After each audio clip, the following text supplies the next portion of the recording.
On Singles Day, the Ralph Lauren flagship store on Taobao saw a frenzy of shoppers. Thousands of people added items to their carts, including sweaters priced at over $200. Even socks sold out in the last hour of the event. At first, the store celebrated reaching 1.6 billion yuan in sales in China, confident about its top-selling status. But reality set in when a staggering 95% of those orders were returned. It turned out the brand had unknowingly become a tool for shoppers exploiting bulk discount deals.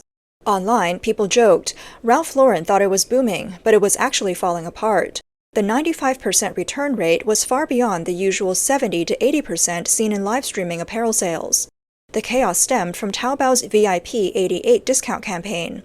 Buyers could save 400 yuan for every 5,000 yuan spent, and 120 yuan for every 1,500 yuan spent.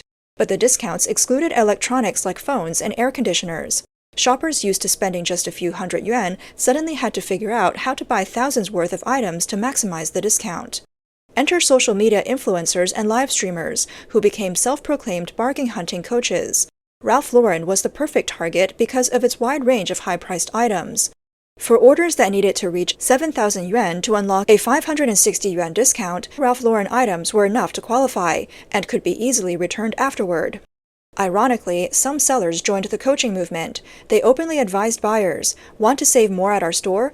Bundle your order with a few Ralph Lauren items, then return them later. That way, pocket 500 to 200 yuan worth of discounts for free. The process was laughably simple. Imagine buying items worth 1,000 yuan and needing to use a 3,000 yuan discount. Just add a 2,000 yuan Ralph Lauren item in your cart, apply the coupon, and return the expensive item once the discount is applied. Ralph Lauren issued refunds without hesitation, and buyers ended up paying just 920 yuan for items originally priced at 1,000. At first glance, Ralph Lauren didn't seem to lose much, only 2 yuan per order in processing fees, but the real damage was to its reputation. A luxury brand became a tool for bargain hunters, tarnishing its high-end image. Worse, its advertising budget, calculated based on the supposed 1.6 billion yuan in sales, went to waste since 95% of those sales evaporated. A Western luxury brand, once a symbol of old money sophistication, became the favorite target for bargain hunters in China. Even screenwriters wouldn't dare to invent such an absurd plot twist. But the drama didn't end there. Just 3 days after the Singles Day shopping spree, over 20,000 merchants launched a counterattack to defend themselves against these tactics. Couriers, who were supposed to deliver packages, shifted their focus to intercepting returns. Warehouses piled up with returned items, many from exploitative orders. Each return cost merchants shipping fees and insurance, plus a 5 yuan processing fee charged by the platform. How dare you return an empty package to me? Explain this. My product was worth over 50 yuan, and you send back an empty box? What's going on here? How could it be an empty package? You tell me. There's also a women's clothing shop owner who received returned yoga pants that were so heavily worn that they had become shiny. I'm disgusted. I sold yoga pants, clothing meant to be worn close to the body. I've been busy lately, so I didn't check the returns right away. When I finally opened the package, I saw the zipper and crotch area stained with white marks. It's revolting. The platform's handling of returns added to the merchant's frustration. I sold an item for nearly 500 yuan, discovered that the buyer requested a refund without returning the product. The platform approved the refund automatically without notifying the seller. If I hadn't checked, that 500 yuan would have been gone. This keeps happening. Refunds get processed behind our backs unless we check every single day. Yesterday, a merchant shared his frustration about a high-priced table and chair set worth 4,000 yuan. A customer requested a refund only due to a few small white spots on the table. Without consulting the seller, the platform immediately refunded the buyer. The merchant was left feeling powerless. Complaints to the platform led to vague promises to escalate the issue, but nothing ever came of it. These refund tactics are hitting businesses hard. One women's clothing store with 7 years of operation and annual sales of 20 million yuan had to shut down right before Singles Day because it was repeatedly used as a bundle tool. There are just too many unreasonable returns and buyers this year. Honestly, anyone who doesn't request a refund only feels like a good person to me now. Another seller issued a stark warning. Don't even think about opening a shop. Doing e-commerce will shorten your life. Meanwhile, the refund-only scheme has evolved into a precise automated industry. Insiders revealed that these aren't just isolated scams anymore. It's a streamlined operation. Professional teams now handle the process, using automated scripts to search for items priced around 10 to 20 yuan with shipping insurance. Orders are placed and shipped to warehouses near universities. Then refunds are automatically requested. University students, freshly armed with IDs, phone numbers, and bank accounts, are often recruited. They earn 2 to 3 yuan per transaction, which may seem small but adds up quickly with high volume. The teams, on the other hand, profit significantly from the shipping insurance, pocketing 10 to 15 yuan per order. With dozens of orders processed daily, annual profits reportedly reach into the billions. This industry has developed comprehensive training systems. Self-proclaimed mentors teach participants how to exploit platform loopholes, avoid account bans, and dodge monitoring systems. Platforms like Chinese TikTok have become hotbeds for these schemes. Once a store becomes a target, news spreads quickly in discount hunting groups, and hordes of opportunists swarm in. Each platform has its quirks. On Pinduoduo, refunds are processed almost instantly. Testers found that the money was refunded before the call to customer service ended. Douyin allows refunds without question for stores with ratings below 70%. On Taobao, refund success depends on being classified as a premium customer in the platform's data algorithms. Scammers time their refund requests strategically. If a seller doesn't respond to a refund claim within 36 hours, the system processes it automatically. They strike during peak shopping periods when merchants are overwhelmed. By the time sellers notice, it's too late, and complaints to the platform go unheard. Faced with these challenges, some merchants have turned to legal action for high-value fraudulent returns, initiating lawsuits against malicious buyers. Refund-only policies, originally designed to protect consumers, have spiraled out of control. An industry insider explained its origins. Pinduoduo introduced the policy in 2019 as part of its effort to combat counterfeit goods and restore trust. The platform promised to stand by the consumer, fostering a false sense of security. This tactic boosted user activity as customers felt safe purchasing from unfamiliar sellers. Pinduoduo's focus on low-cost items, often priced under 5 yuan with free shipping, made refund-only an economical solution when returns aren't worth the cost. First-time refund requests were almost always approved, further lowering barriers to shopping. Seeing Pinduoduo's success, other platforms followed suit. Taobao, Douyin, and JD.com introduced similar policies in late 2023, though their implementation varied.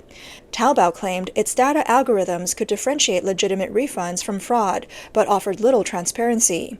Douyin took an aggressive stance, removing restrictions on refund-only claims for stores with ratings under 70%. Meanwhile, JD.com implemented the policy quietly, with limited enforcement. Inevitably, these systems were abused. Even Pinduoduo's own stores fell victim as merchants retaliated by exploiting refund-only policies against the platform itself. Fraudsters went even further, reselling counterfeit goods as authentic items after securing refunds. Detailed guides on how to manipulate these policies have spread online, fueling a gray market industry. Platforms have tried fighting back with lawsuits, account bans, and support for merchants dealing with malicious refunds. However, the damage caused by systemic loopholes has been difficult to reverse. In this saga, platforms are the real winners. One commenter summed it up: refund-only policies are designed to poach users from competitors. Platforms don't care if sellers leave, there'll always be new ones. Another added, for every merchant driven out, 2 newcomers take their place. Platforms only care about having more buyers, not fewer sellers. E-commerce experts have pointed out serious flaws in the current refund system. Buyers can request refunds without providing evidence, and platforms often approve these requests automatically. This consumer-biased approach is damaging the industry as a whole. Some merchants lamented, brick-and-mortar stores have collapsed, and now online businesses are failing too. It's mutual harm at the grassroots level. No one can escape. The impact of these systemic loopholes extends beyond commerce. As bargain hunting strategies spread widely online, they're becoming normalized and even influencing societal values. University students, drawn into this gray market industry, often make their first earnings through such schemes. But what happens when these individuals enter the workforce and take on leadership roles? The long-term societal consequences could be deeply troubling. This unhealthy trend is quietly spreading. Online anonymity removes moral restraints and provides psychological comfort to participants. One merchant shared a heartfelt memory. When I was a kid, my family was poor, and my father was buried in debt. But when he found tens of thousands of yuan, he waited for the owner to return and give it back. Today, however, refund-only policies have become the norm. I hope the system doesn't keep favoring buyers. Merchants deserve fairness too. This unchecked system encourages the worst in people, which is terrifying. Comments from netizens reveal the growing dysfunction. Some remarked, retailers raise prices before Singles' Day, then weaponize refund-only policies to destroy e-commerce. Trust is gone. It's just mutual harm now. Others observed, e-commerce crushed brick-and-mortar stores, and now people are taking down e-commerce too. Meanwhile, physical stores can't recover because urban management cracks down on them. China seems to lead the world in the cycle of self-destruction. One netizen criticized, platforms ignore merchants' losses to chase popularity. This country showcases the darkest sides of human nature to the world. The irony is palpable. China's refund without return system is even more convenient than America's $0 purchases, where at least people need to visit stores. In China, it's all done from home. So, who's to blame for this mess? Ralph Lauren may have miscalculated the complexities of China's e-commerce landscape, failing to spot issues early during its Singles' Day promotions. Instead, it reveled in the illusion of 1.6 billion yuan in sales. E-commerce platforms, eager to inflate transaction figures, avoided straightforward discounts and created complex spend-to-save schemes that opened the door to exploitation. Social media influencers amplified the problem, turning Ralph Lauren into a bundle tool for clicks and traffic. As for consumers, many didn't actively seek to exploit the system, but were drawn into the convoluted game. If merchants offered straightforward discounts, who would bother navigating these elaborate rules and tactics? At a deeper level, the contradictions in China's policies exacerbate the issues. On one hand, the government campaigns against consumerism, promoting clean plate campaigns and rational consumption, even labeling shopping festivals like Singles' Day as consumerist excess. Yet, under economic pressure, it pushes hard to stimulate consumption. These conflicting signals create a chaotic environment where platforms, merchants, and consumers are left navigating a no-win situation. In this twisted ecosystem, Pinduoduo's rise is especially ironic. Unlike internet giants like Baidu, Alibaba, and Tencent, which rely on acquisitions and partnerships to build their ecosystem, Pinduoduo took a frugal and self-reliant approach. It amassed capital, expanded its reach, and avoided collaboration, investment, or mergers.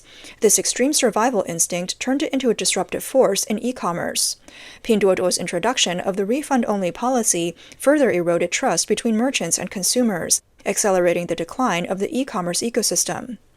Initially, other platforms scoffed at Pinduoduo's low-price strategies and discount-based tactics, dismissing them as market disruptors. But as Pinduoduo's valuation skyrocketed and its user base exploded, competitors like JD.com, Taobao, Douyin, and Kuaishou began emulating its playbook: extreme price cutting, social marketing, and aggressive subsidies. This race to the bottom revealed a harsh reality. In an environment lacking effective regulation and industry ethics, the most ruthless competitor often emerges victorious. This distorted business culture is now spreading globally. Even Amazon, a platform known for its strict rules, has witnessed rampant infighting among Chinese merchants, who frequently report one another.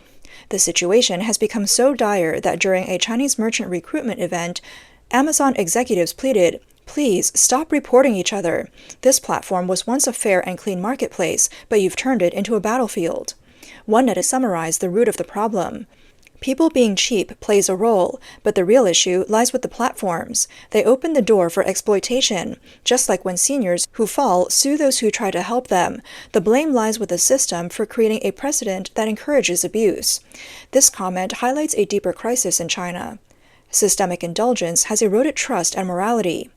For the global business community, the Ralph Lauren case serves as a sobering reminder. Don't be fooled by the surface prosperity of the Chinese market. Behind the flashy sales figures lies immeasurable costs.